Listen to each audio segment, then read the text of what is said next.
اعوذ باللہ من الشیطان الرجیم، بسم اللہ الرحمن الرحیم۔ دین کے ایک اہم مسئلے کی طرف آپ کی توجہ مبذول کروانا چاہتا ہوں، تو خانہ کعبہ کی طرف پاؤں کرنے کے بارے میں ہے۔ تو خانہ کعبہ کی طرف کیونکہ خانہ کعبہ کا ادب و احترام ہم پر لازمی ہے، اور اپنے پاؤں جو ہیں وہ خانہ کعبہ کی طرف کرنا ادباً احتراماً یہ بالکل جائز اور کسی صورت میں بھی صحیح نہیں ہے۔ آئیے علماء کرام سے مزید اس کی وضاحت دیکھ لیتے ہیں۔ جو لوگ کعبے کی طرف ٹانگیں لمبی کر کے لیٹ جاتے ہیں، ان کے نزدیک یہ بے ادبی میں شامل نہیں ہے۔ جن کے نزدیک بے ادبی ہے وہ نہ کریں۔ اس طریقے قرآن کی طرف پیر کرنا بہرحال درست نہیں ہوگا، اس لیے کہ وہ اللہ کی کتاب ہے اور اس کی اپنی اہمیت، جس سے مراد یہ کہ اگر وہ رکھی ہو کسی سمت وہ الگ بات ہے، آپ پیر کر سکتے ہیں، سیدھا اس کے سامنے آپ پیر مت کیجیے۔ مثال تو قرآن نیچے رکھا اور آپ پیر کر رہے ہیں، یہ تو درست نہیں۔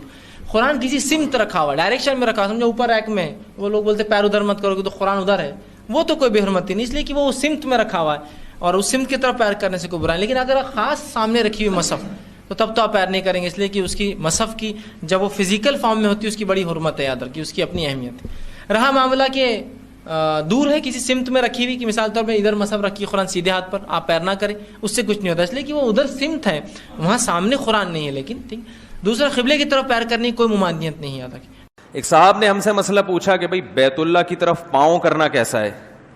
میں نے کہا بے ادبی ہے۔ میں نے کہا قرآن حدیث سے ثابت کریں کہ بیت اللہ کی طرف پاؤں کرنا ناجائز ہے۔ میں نے کہا قرآن سے اتنا ثابت ہے کہ وَمَن يُعَظِّمْ شَعَائِرَ اللَّهِ، جو شاعر اللہ کی تعظیم کرتا ہے، فَإِنَّهَا مِن تَقْوَى الْقُلُوبِ، یہ دل کے تقوی کی علامت ہے۔ یعنی قرآن حدیث میں اتنا ہے کہ بیت اللہ کی تعظیم کرو۔ شاعر اللہ میں بیت اللہ تو سب سے پہلے ہے نا۔ اب تعظیم کا طریقہ کیا ہوگا یہ عرف بتائے گا۔ یہ ہے کہ اگر آپ کعبۃ اللہ کی جانب پاؤں کر کے سوتے ہیں تو یہ بے ادبی ہے، لیکن ہر بے ادبی گناہ بھی ہو ضروری نہیں ہے۔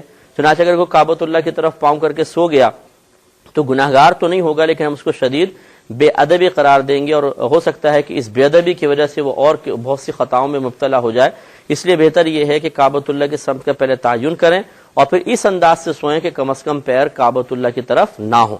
باقی جو بعض حضرات ہوتے ہیں وہ بیجا تقوی کا مظاہرہ کرتے ہیں کہ جی اس طرف مکۃ المکرمہ ہے، ادھر مدینہ منورہ ہے، اس طرف سیدنا شیخ عبد القادر جیلانی رضی اللہ تعالی عنہ کا مزار پر انوار ہے، تو کسی طرف بھی پاؤں نہ کرو، تو یہ غلط ہے۔ صرف کعبۃ اللہ کی تعظیم کا ارادہ کر لیجئے، یہ زیادہ بس اتنا بہتر ہے۔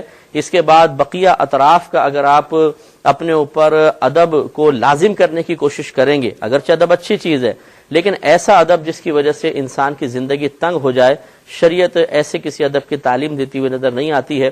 لہٰذا آپ یہ بتائیے کہ چلیں ادھر مدینہ منورہ، ادھر شیخ عبد القادر جیلانی رضی اللہ تعالیٰ عنہ کا مزار، باقی اطراف میں کسی نہ کسی ولی کا مزار تو ضرور ہوگا۔ ایسا ہی ہوتا ہے کہ یہاں پر تو کس طرف رخ کریں گے؟ پھر تو آدمی بس بیٹھ کے ہی رات گزارے، یہی ہو سکتا ہے۔ تو اس طرح کی بیجا سختیاں ظاہر کرنے کے بعد اپنی بزرگی کو نمایاں کرنے کی کوشش کرنا اور ان چیزوں کے ذریعے اپنی سوچ کو منفرد ثابت کر کے لوگوں کو متاثر کرنے کی کوشش کرنا، یہ بالکل غلط ہے۔ اور پھر اس کو مسلط کرنا کہ اگر تم اس طرح پاؤں کرو گے تو یہ تمہیں تمیز نہیں ہے، تمہیں ادب نہیں ہے، اس قسم کی شریعت کوئی سختی کا حکم نہیں دیتی ہے۔ صرف کعبۃ اللہ کا ادب احترام کر لیجئے، باقی آپ جس طرح پاؤں کریں، بے ادبی کا قصد و ارادہ نہ ہو، پاؤں کرنا بالکل جائز ہے۔